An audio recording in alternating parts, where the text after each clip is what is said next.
perfectionniste. On n'arrive pas à commencer parce qu'il veut régler le moindre détail. Chut, il ne faut pas le perturber. Allez, c'est bon. Il a dit c'est bon. Ah, il est chaud. Allez, bonjour à tous et bienvenue pour ce podcast numéro 4. Et le sujet du jour, c'est l'Infinity Trail avec un copain, Benjamin Belair. C'est parti.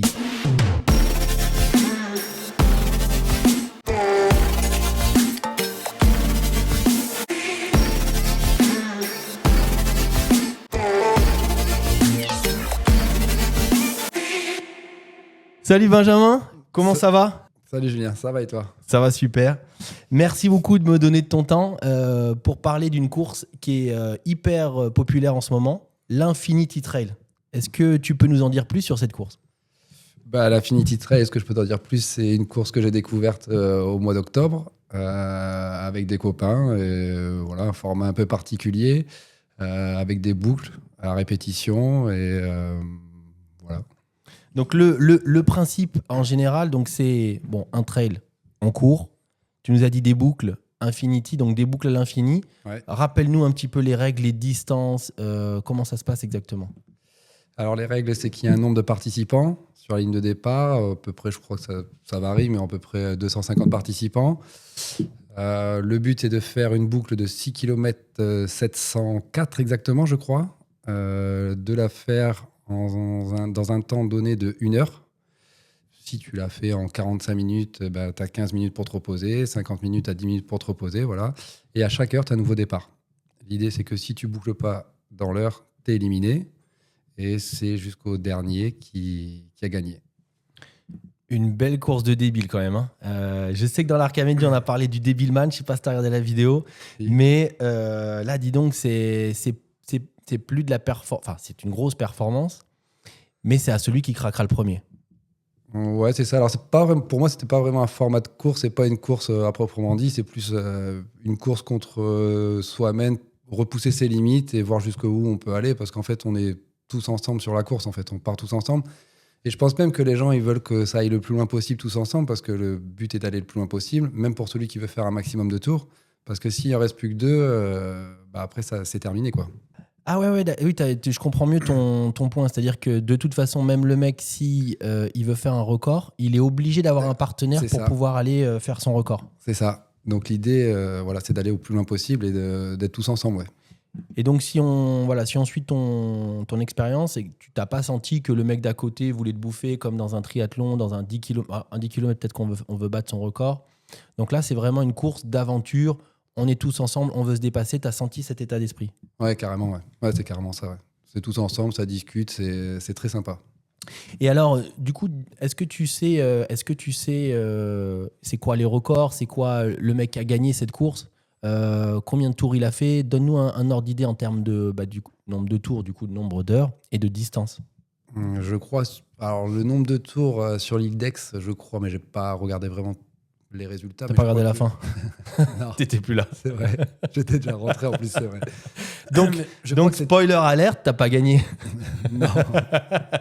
Il n'y a qu'un gagnant. Ça va plus de toi. Ouais. Non. Mais 37 tours, je crois, sur l'île d'Aix. Waouh.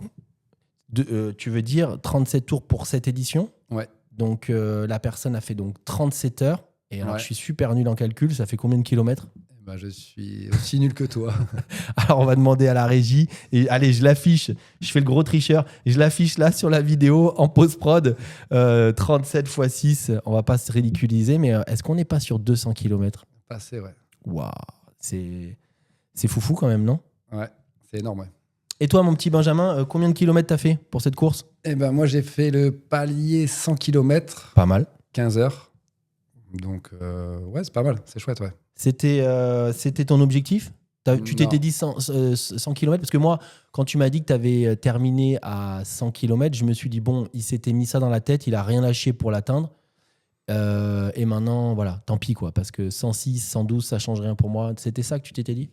Non, j'étais parti vraiment, je pensais pouvoir faire 24 heures. Ouais. Très sincèrement, je pensais que 24 heures, parce que les boucles, on le fait une partie en courant, une partie en marchant.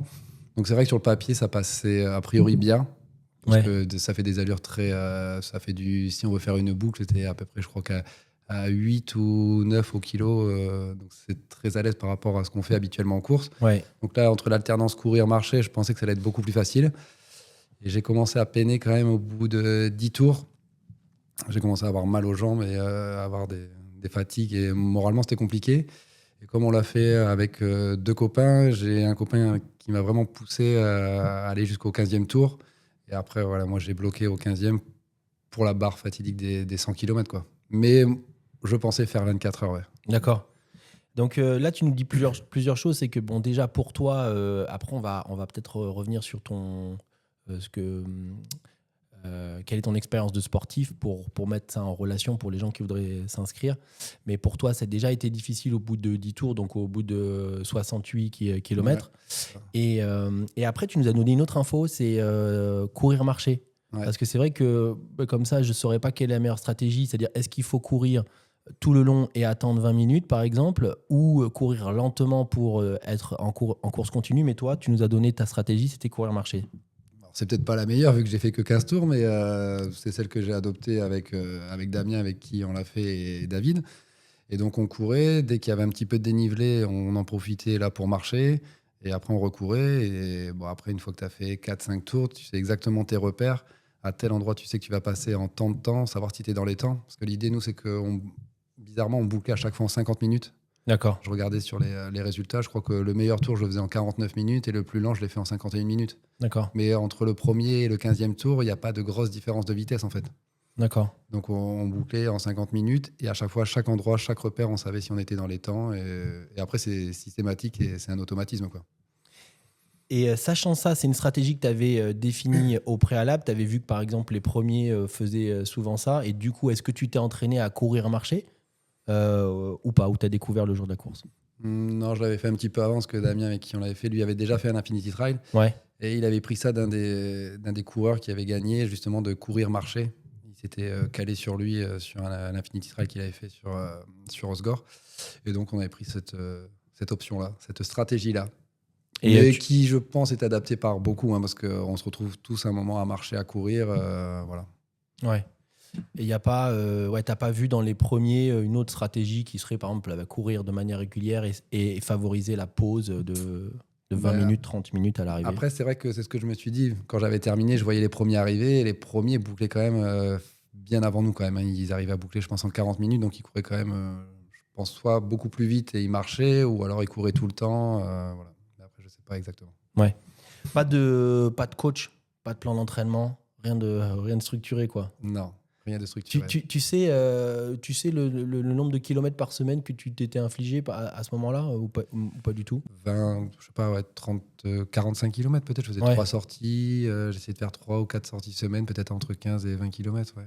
C'est ça. Et maintenant que tu l'as faite, cette course, tu te dis quoi déjà? Est-ce que tu y retournerais? Est-ce que tu changerais ton entraînement? C'est quoi ton regard par rapport à cette première expérience? Oui, j'y retournerai parce que j'ai repris un dossard et j'ai été tiré au sort, donc j'y retourne en 2026. Bravo. Ouais, merci. Ouais, j'ai des petits boutons sur la machine, on s'en servira un peu. Pour ceux qui nous regardent, est-ce que tu as relevé des erreurs que tu as fait dans cette course, des erreurs majeures? C'est normal, c'était une première fois, tu as forcément fait des graves erreurs. Il me dit non déjà. T'as forcément fait des erreurs, Benjamin, t'as pas tout bien fait, sinon t'aurais gagné la course. Et sinon, et admettons, t'as tout bien fait, quelqu'un qui se lancerait dans cette course, quelqu'un qui se dit ouais, j'ai vu Benjamin Belair en podcast, ça m'a donné envie de faire l'Infinity Trail, et de toute façon j'y pensais avant. Quelles sont les bonnes choses à mettre en place pour réussir, profiter de sa course, cette course-là? Non, je pense pas avoir fait d'erreur parce que j'ai fait comme je le sentais. Je pense pas, j'aurais pas pu faire plus. Et encore une fois, Damien m'a vraiment aidé à aller au-delà de mes limites. Mais je pense qu'il y a quand même beaucoup de mental. Ouais. Après, il y a quand même une bonne partie physique au niveau des jambes où musculairement, j'arrivais plus à redémarrer, en fait, à marcher, à courir. C'était très compliqué. Ouais. Non, et après, il y a tous les profils sur cette course. C'est vraiment top. Je pense que chacun va chercher ses limites, quoi, de celui qui va faire un tour à celui qui va en faire 5, 10, 15 et voilà, et au-delà. Et puis chacun, il va Il y a pas, il y a tous les âges et j'ai trouvé ça franchement assez surprenant. Je m'attendais, je savais pas qu'il allait y avoir autant de personnes, mais de profils complètement différents, quoi. Autant de diversité. Ouais. Ouais. Même pour la petite histoire, sur l'île d'Aix, il y en a même une qui était enceinte qui a fait un tour. D'accord. Donc c'est pour dire. Donc tu t'attendais pas à une telle diversité sur le parcours. Peut-être tu t'attendais quoi, à une course un peu plus élitiste comme on peut retrouver sur un marathon, un 10 km où là tu as vraiment du sportif entraîné, mais là c'était pas le cas pour l'Infinity Trail. Dis-nous un petit peu là, comment ça se passe le déroulé, à quelle heure ça part, l'approche de la nuit. Enfin, personnellement, tu vois, c'est le moment de la nuit, le moment de la faim, le moment de la fatigue. Comment tu appréhendes tout ça? C'est quoi l'heure de départ et c'est à quel moment que ça devient vraiment compliqué? Bah, l'heure de départ sur celui de l'île d'Aix, c'était départ à 15h. Ouais. Donc départ, les premiers tours, c'est quand même très sympa, c'est très convivial. Tout le monde est... Bon, c'est bien, il y a une bonne ambiance, c'est bien. Et puis c'est vrai qu'au fur et à mesure des tours, on valide des étapes. On valide le 10 km, on va valider le semi, le marathon, le 10 tours et après le 100 km. Et au fur et à mesure, on rentre dans la difficulté. Moi, j'ai bien l'approche de la nuit, j'ai trouvé ça très sympa. Je trouve que c'est un côté un peu plus perso, j'ai trouvé ça cool. Chacun dans son truc. Après, j'ai trouvé que quand même, au bout d'un certain nombre de tours, tout le monde est un peu dans sa bulle et dans sa difficulté, en fait. Ouais. C'est fini la camaraderie. Tu veux dire qu'au début, on est là, on s'encourage et tout. Puis quand on est dans le dur, on se concentre sur soi. Mais c'est un moment que tu as apprécié. En fait, la nuit, c'est pas quelque chose que finalement tu as subi. C'est un moment où tu as pu être face à toi-même et c'est ce que tu étais venu peut-être chercher à l'Infinity Trail. Pourquoi tu rigoles? Je rigole parce que je me dis, ça y est, je suis en train de te faire une séance de psy. Benjamin, qu'est-ce que tu es venu chercher à l'Infinity Trail? Tu sais que je vais le laisser, ça. Hein. Tu peux le laisser, tu laisses ce que tu veux. Alors, qu'est-ce que tu es venu chercher à l'Infinity Trail, Benjamin? Vraiment. Ah, mais moi, rien du tout. Je suis venu chercher au départ un dossard avec des copains pour faire une course et je ne m'attendais pas du tout à aller chercher, à me retrouver plus avec moi-même et en difficulté comme ça. Je le voyais plus facile. Ah ouais? Ouais, carrément, ouais. Ah oui, d'accord. Donc, même si tu me dis que tu n'as pas fait d'erreur, c'est pas de l'arrogance ou quoi. C'est plutôt dire, bon, je ne sais pas ce que j'aurais pu mieux faire. Par contre, une chose que tu nous dis, c'est que tu pensais que c'était plus simple que ça. Tu t'attendais à être capable de tenir plus longtemps. Et là, face à la course, tu as trouvé ça compliqué. Ouais, c'est ça, ouais, carrément.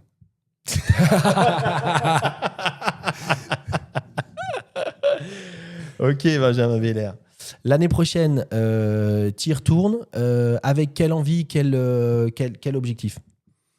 J'y retourne alors avec Damien, qui était resélectionné aussi, avec l'envie de partager un moment, parce que j'étais accompagné avec des potes, et donc c'était aussi ce côté-là qui était très sympa. Et puis d'aller chercher un nombre de tours supplémentaires. Alors, est-ce que ça sera plus facile du fait de connaître le format, la course et tout ça, ou alors justement, est-ce que ça sera plus difficile? Je sais pas, j'essaierai de me préparer un peu mieux et puis voilà. Hein. Ouais. Et justement, tu parles de tes potes qui étaient venus te voir. Est-ce que comment ça s'est organisé? L'île d'Aix, c'est tout petit. Ouais. T'as pu avoir du soutien pour le jour de la course? Ouais, j'ai eu du soutien et au début, c'est pareil, j'avais fait venir des copains pour partager un moment ensemble et où ça allait être cool. Et au final, heureusement qu'ils étaient là parce que sans assistance, en fait, ce format de course, en tout cas pour moi, c'était sinon impossible. Tu veux dire assistance dans le sens où ils t'ont encouragé et donc ils t'ont donné de l'énergie, ou assistance dans le sens où ils ont dû t'aider au niveau matériel, ravito, et sans ça, tu n'aurais pas pu finir? Moi, au départ, j'étais parti plus dans l'assistance camaraderie, encouragement et tout ça. Et ça s'est vite transformé en assistance massage, m'amener à manger, me préparer mes affaires et tout ça, quoi. Ouais. Et ça a été vraiment hyper important. Heureusement que dans tes copains, tu avais un cardiologue, une infirmière, un kiné. Non, c'est pas du tout le cas. Non, pas du tout, non. J'avais un mécano qui me massait, donc c'était pas du tout ça. C'est Arnaud Grégoire, c'est ça, on le salue. Exactement. Qui t'a massé les mollets. T'avais mal où d'ailleurs? Cuisse et mollets. Cuisse et mollets, forcément. Ok. Benjamin, au niveau des équipements, qu'est-ce qu'il faut prévoir pour l'Infinity Trail? Bon, des chaussures, d'accord, mais est-ce qu'il faut, lampe frontale, est-ce que le ravito est fourni ou c'est à toi de l'apporter? Enfin, tu vois, ce genre de détails logistiques qui sont importants quand même. Ouais, très important au niveau logistique, parce que pour aller sur l'île d'Aix, déjà, il faut tout amener parce qu'il n'y a pas de voiture. Ouais. Ça, c'est pareil, c'est quelque chose que je n'avais pas du tout anticipé. Donc, il faut une tonnelle sur place. Et après, sinon, tout est géré. C'est nickel. Tous les repas sont prêts, des repas chauds, à volonté, tout le temps, à chaque tour, il y a de quoi faire, quoi. Ah ouais. Belle organisation, alors, selon toi. Ah oui, l'organisation est au top. Vraiment, il n'y a rien à gérer. Après, ce que je te disais, c'est mieux d'avoir quelqu'un qui, derrière, peut aller chercher tes repas, te les amener à ton poste pour que le temps que tu fasses du repos, si tu as envie de changer après en tenue, moi, j'avais pris des tenues classiques pour courir, après avec des tenues de rechange. Ah ouais, tu t'es changé, du coup? Ouais, au niveau des chaussettes. Après, on avait pris par moment, il y avait eu la pluie, donc on change les t-shirts et tout ça. Et puis, ouais, voilà. Du coup, au niveau du public, la performance des athlètes, c'est quoi comme profil? Qui a gagné, l'homme, la femme? Enfin, le top 3, c'est des jeunes vaillants, c'est des vieux briscards. C'est quoi le type de profil performant? Justement, c'est pas forcément des jeunes vaillants les plus endurants. J'ai pas les âges, j'ai pas retenu. Mais je crois que, si je me souviens bien, il y a une dame qui termine 3 ou 4e. J'avais regardé son profil et je crois qu'elle a plus de 50 ans et franchement à chaque arrivée elle était en forme au-delà de je crois qu'elle a fait 33 tours, même au 28e 29e tour elle arrive avec le sourire, c'est assez surprenant. Ouais. Tu disais que c'était une belle organisation, l'Infinity Trail. J'ai vu qu'ils avaient ils faisaient ça sur énormément de villes, énormément de lieux. 12 villes, ouais. 12 Ok. Et c'est quoi le tarif pour une course comme ça, étant donné qu'ils te servent des repas, etc. Combien t'as payé? L'inscription, de mémoire, je crois que c'est 120 € ou 130 €. D'accord. Bon, c'est correct. C'est correct. Ouais. Très correct. Ouais. Et pourquoi, dernière petite question, pourquoi est-ce que tu as choisi de retourner sur l'île d'Aix? Pourquoi t'as pas... Tu veux revoir une ex, peut-être?